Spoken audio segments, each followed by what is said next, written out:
Om Shanti, everyone. Welcome to the next normal. I'm your host, Sister Jenna. How are you? Good morning, good afternoon, good evening, wherever your body might be, or maybe sometimes your mind. Have you ever noticed how your body could be here, but your mind is somewhere else? Split, separation. That's what's creating a lot of delay in manifestations of all of our pure karmas that we wish. It's a very interesting energy. You felt it, no? I'm physically here, but my mind is somewhere else. I'm pulled. I'm pulled either I want to go back to something in the past that gave me pleasure, it gave me comfort, it gave me companionship, something. It's fulfilling my spare time, and I feel like it's entertaining me for some reason. It's somewhere in the past, but it's not really beneficial. It's not making me more powerful. It's not making my mind more peaceful. I'm not generating financial abundance being pushed in my past because I don't come together with myself at the present moment. I can't generate fortune. I'm not present. Something else is pulling me waste, a past.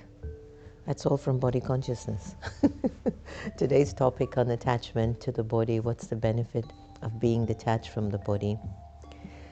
Can you please share with me how have you enjoyed the week of focusing on attachment? Please put it in the comment if you can, if you're on. I can't see anyone, I can't see the links in the chats unless I go on my phone. But Santosh will tell me in the engineer room. And so from Monday till today, we've talked about attachment on various levels. How was it for you? Attachment to name, attachment to your gender. Wow, it was a big one. I'm a woman, so this is all I'm supposed to do. I'm a man, and that was a big one, right? I've often done this meditation, the letting go meditation that we've played all week. I'll have to tell you, the gender that has struggled the most with being detached from their gender has been brothers. I don't know why. Maybe it's just so deeply ingrained. I have no idea. I have no idea. Then we did attachment to role and title. Remember the story I told you about the doctor who had come to me who was under a malpractice lawsuit? It's a court case she was fighting for years. And she was homeless, all because she wanted the title of being a doctor again. It's deep, no? And it's not necessarily, it was that she was attached to being a doctor. Yes, that's there. But just the attachment of, the energy of attachment was her Achilles heel. Powerful, right? And even in my own life, I have seen where I've been, an outside situation has emerged for me. Somehow my energy is getting pointed in that direction. And it's feeding more from me than usual. I'm now out of balance. And that attachment is increasing.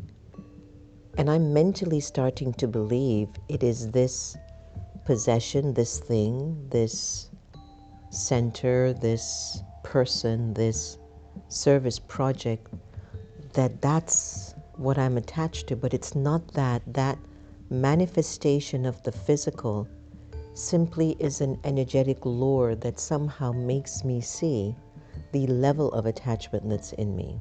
I hope you're understanding what I'm saying. Today's focus is on the attachment to the body. Every day you see the same body. Every day in the bathroom, it's the same person.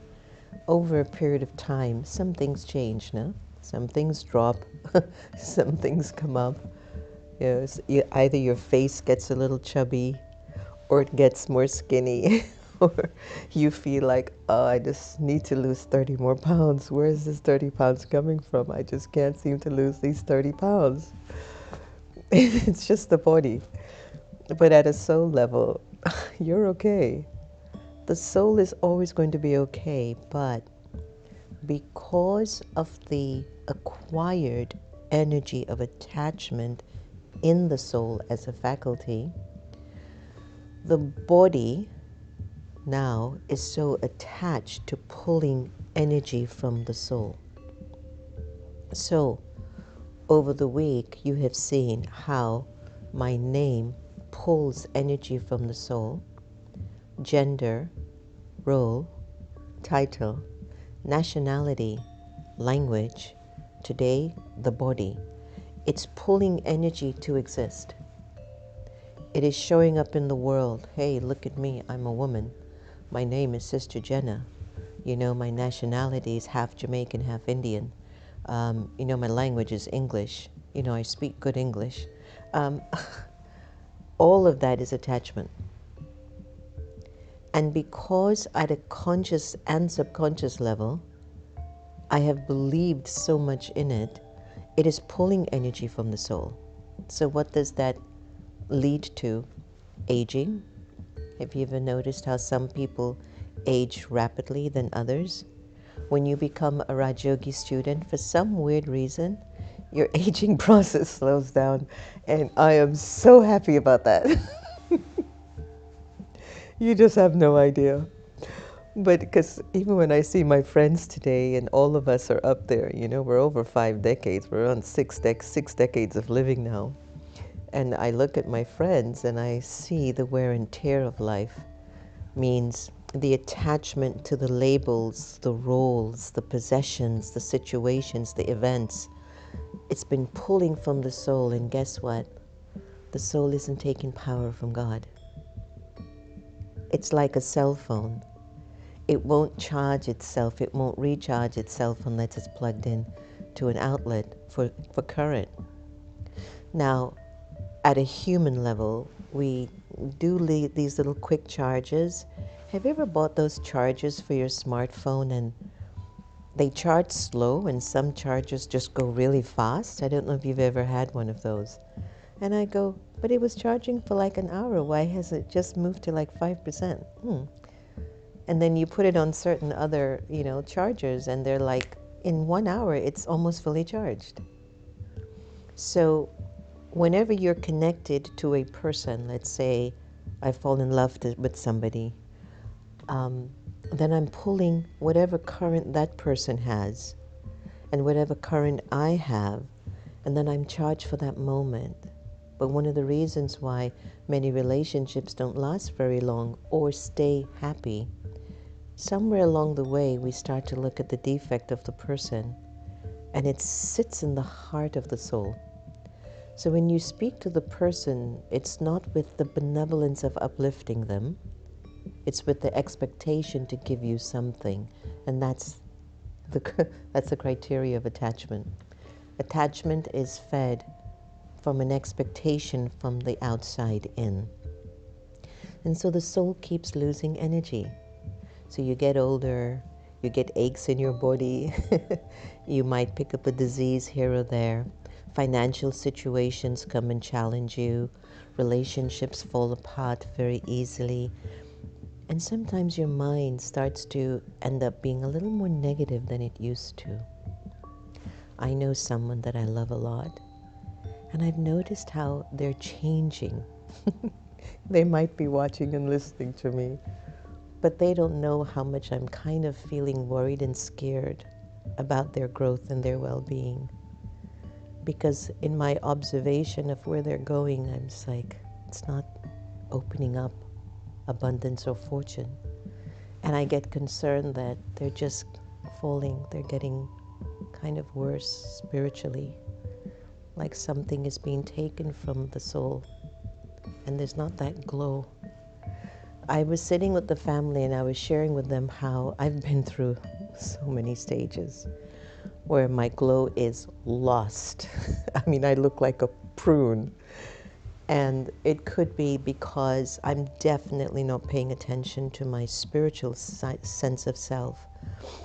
And a lot of things are happening that I don't want to have happen to me, and I'm just not connecting to Baba as I must.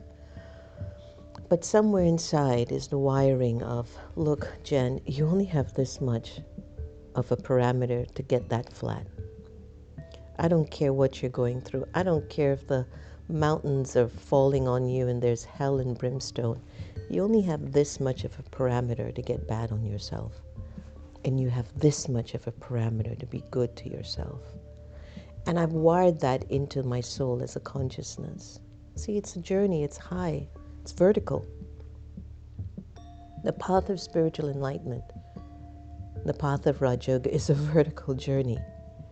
And so as you're going up in your stage, your thoughts, your feelings, your attitude, your whole way of being has to keep raising better than it was before. I was sharing with Santosh the other day that I've been just taking this time to find that newness, because I love new things and I love allowing God to use me through this body to do service and to create something new. And I know it requires inner space. I can't have a lot of junk in the soul. I can't have a lot of junk. So sometimes, many times, when I'm working or just sitting, I put on these videos that are calming, videos on healing the body, videos on abundance, things that kind of elevate, like, what is it? Because I'm thinking, I, the soul, am immortal, eternal, imperishable, powerful, pure. I'm God's child. It's a great title. And I'm playing that part through this body that I call Jenna. You are playing your part through the body, whatever the name is. So what's the benefit if I become detached from the body? Let's take a look. Santosh, let me see some of the visuals that we looked at. So a lot of people think the brain is the soul or it's the main part of the body. Yes, it's an important part of the body. But inside of the brain is where the soul sits. And inside of the soul are memories of time, but also the recording of a future. Let's move on a little bit. And it's so important that we now take responsibility for all of our wounds of our past. And if you do so, you will discover that you've been given all of the powers to heal your wounds. And that's really through remembrance of God, that supreme connection to Source. Let's move on. So it's important when you meditate, you can practice with your eyes opened, because you're moving around and living your life more on the go than you are sleeping with your eyes closed. So in Raja Yoga meditation, we meditate with eyes opened.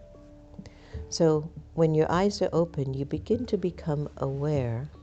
Behind these eyes is the soul, I, the living being to the body. I must stop having this attachment to the body, and I must start reminding myself, I am a soul, a child of God, the Supreme Soul. And so as I'm walking and moving and conducting business and running companies or cleaning houses or selling something at a store or creating a program on a computer, it is the soul behind my eye, but how am I feeling?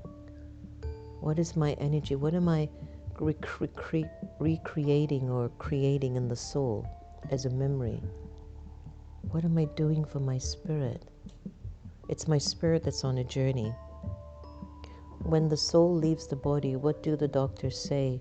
Remove the body, take it to the morgue. It doesn't say, oh, remove the soul, take it to the morgue. It says, remove the body, take it to the morgue. The soul has left. So when we look at detachment of the body, we're looking at a level of understanding, the soul's understanding of itself while it's living its part and its role through the body. And so the more you understand that the soul is immortal, eternal, a child, this supreme connection to God, then I've realized for myself, this journey of spirituality, it's not about just bliss, but it's about the love that you bring into every moment, the peace, the creativity, the joy. And then there'll come a day that you just won't exist anymore. And that's it. You won't exist as that person in that name and that title. But the soul will carry the way you have been feeling in that incarnation to another part, to enjoy this amazing existence called life. One of the things that disturbs me is when I feel I'm not living fully my potential, my capacity, and I get anxious inside, like, come on, Jen. You know this is the greatest existence of time. At least if you're not physically doing something, listen to something inspiring. And I love listening to audiobooks. Send your good wishes to someone. Practice just seeing how does energy work in the soul? Can I just sit in my own company and enjoy that soul that I am? If sometimes physically there's nothing much to do. Right now we're in the midst of organizing the World Meditation Day. The United Nations just declared December 21 as World Meditation Day. Isn't that fantastic? So we're doing a production that we're going to roll out from our United Nations Office on World Meditation. And I want you to put aside that day, December 21st. I believe we'll do it at the Meditation Museum at 1 o'clock, to just be with us for meditations, for harmony, for less violence in the world, for our inner calm and inner transformation. So let's take a moment of pause and do our letting go meditation of the body and keep observing how you're feeling as a result of the meditation. Take a deep breath in.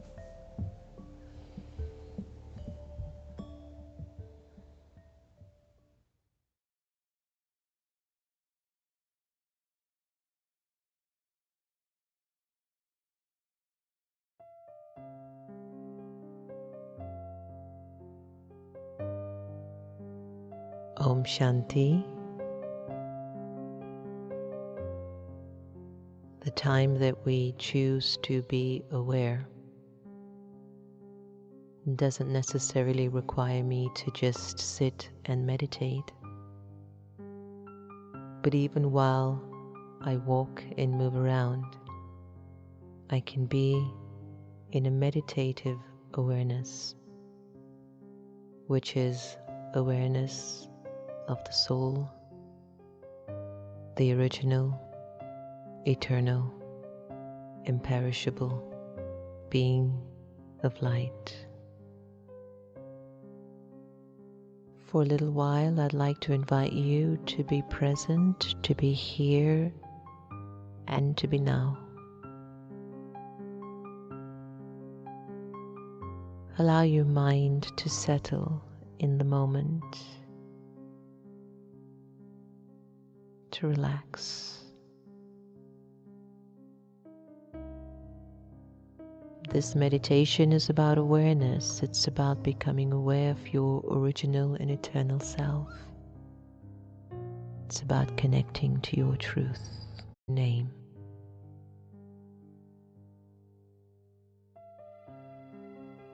And observe yourself feeling nameless.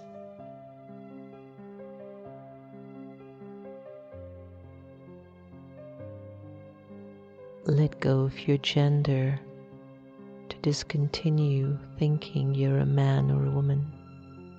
Let it go and observe how you would feel walking around without a gender.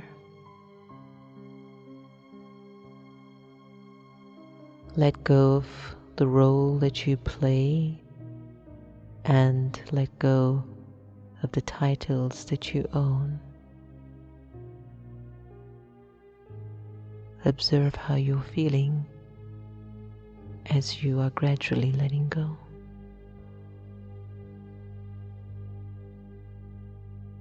Let go of your religion and put it aside just for now.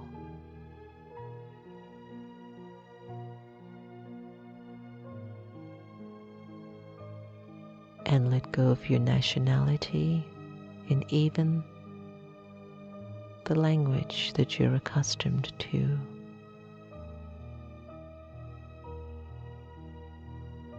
Imagine you have no name, gender, role, title, religion, nationality, or even a language.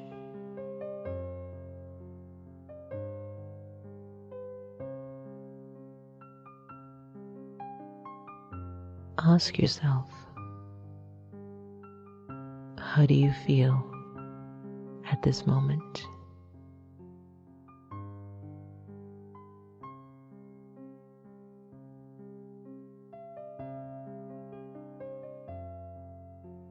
And in this feeling, who would think of you and who would you think of?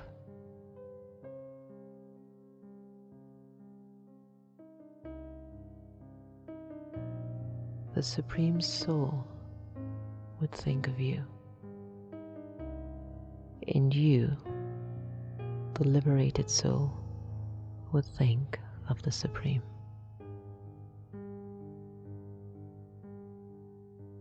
In this state of absolute freedom, I am truly who I am.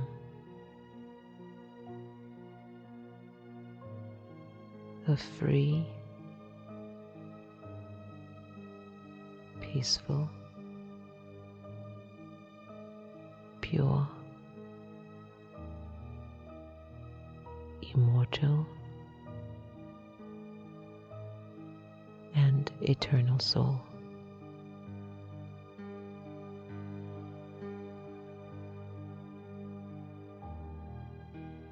Allow yourself to just be absorbed in this awareness.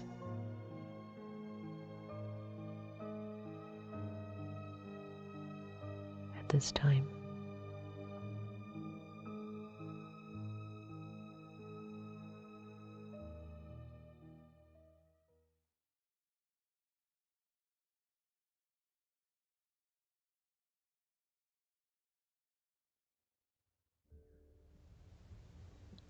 I'm just curious about what it has felt like for you. There's something important and beneficial about consistency and repetition. You must be feeling yourself more. The original essence of the soul, the self, as we've gone through this whole week of detachment and really giving comparison of how attachment feels versus detachment. Detachment is not walking away from, it's amplifying the love and the wisdom that's within you. Let's take a look at awakened intelligence and see what are the benefits of being detached from the body. Refers to recognizing that one's true essence is beyond the physical form and is rooted in the eternal non-material self, often referred to as the soul, consciousness or spirit, what we teach every day. The benefits are inner peace and stability, freedom from fear, better emotional balance, strengthened relationships, higher consciousness, purpose and clarity, resilience to suffering, alignment with spiritual values. Practical example in daily life, you might experience an illness rather than identifying it with I am sick. You may approach it as the body's experiencing illness. Isn't that powerful? In essence, spiritual detachment from the body doesn't mean neglecting or rejecting the body, but rather using it as a tool for expressing higher qualities and fulfilling your spiritual purpose. This shift in perspective enhances the quality of your life. It promotes spiritual growth and fosters a deeper connection with God, the divine. You understand now how powerful the next normal of the show is? What it's actually offering your life?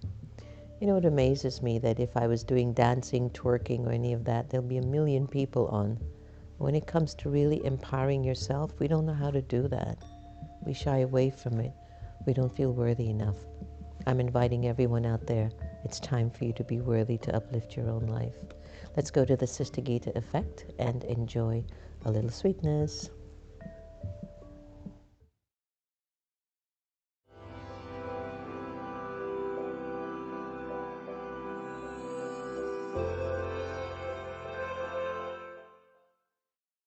Slaying the three dragons. And the three dragons are doubt, worry, and fear. And I'm reading the 7 steps of silence. The 7 steps of silence are the complements, the bridges or steps that take us into the depths of knowledge, increase our core strength, and release creative energy into the world. A contribution that not only can we all make, but which is of the utmost necessity. Step 1, listening.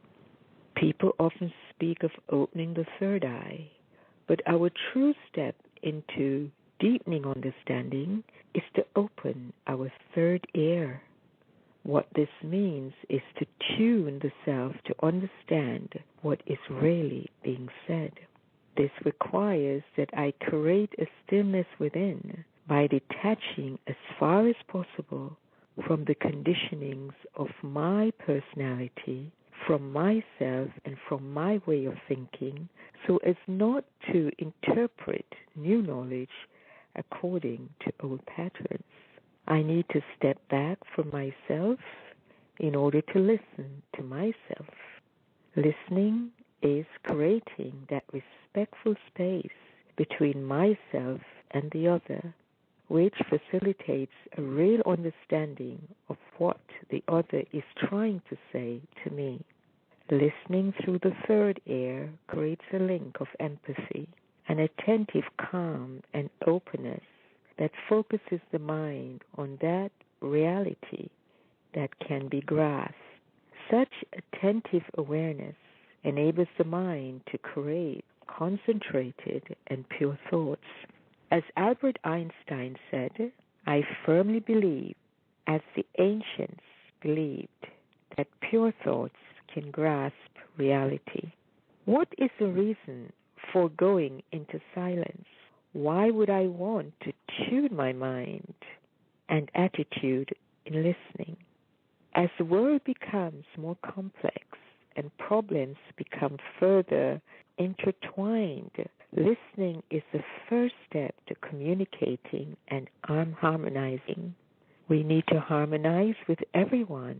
It is a method to understand the reality of others in order to live better with them. Listening to myself, to God, to others, and to nature enables the self to harmonize and to enjoy a sense of equilibrium. Think on these things. Have a pensive day.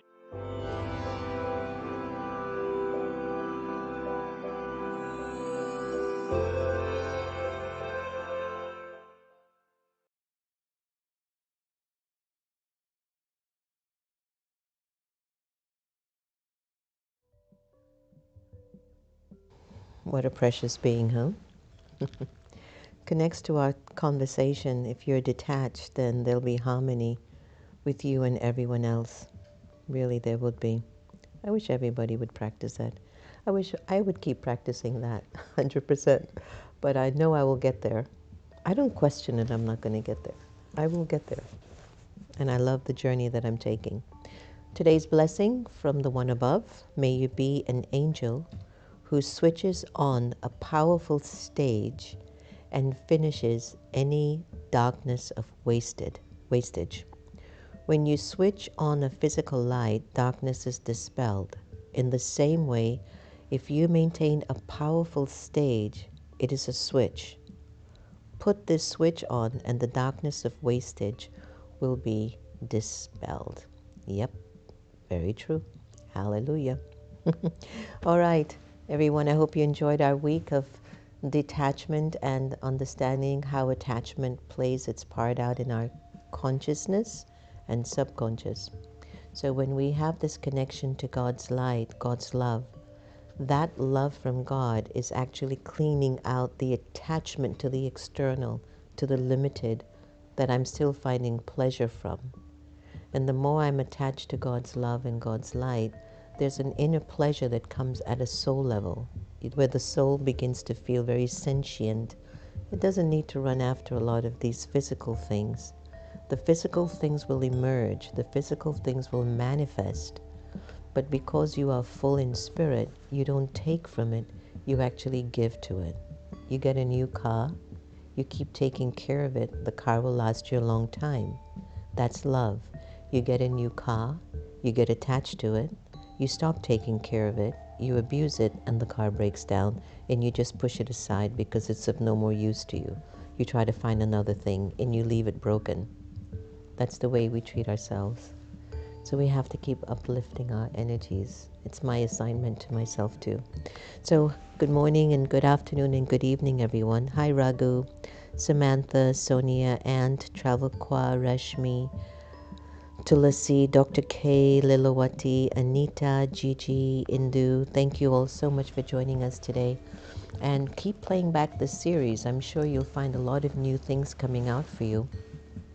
A lot of new exciting things too, because truth will never change. But the more you hear truth, it'll change you. Keep loving everybody the same. Attachment will run. Take care. Thanks again for joining me, everyone. All the best.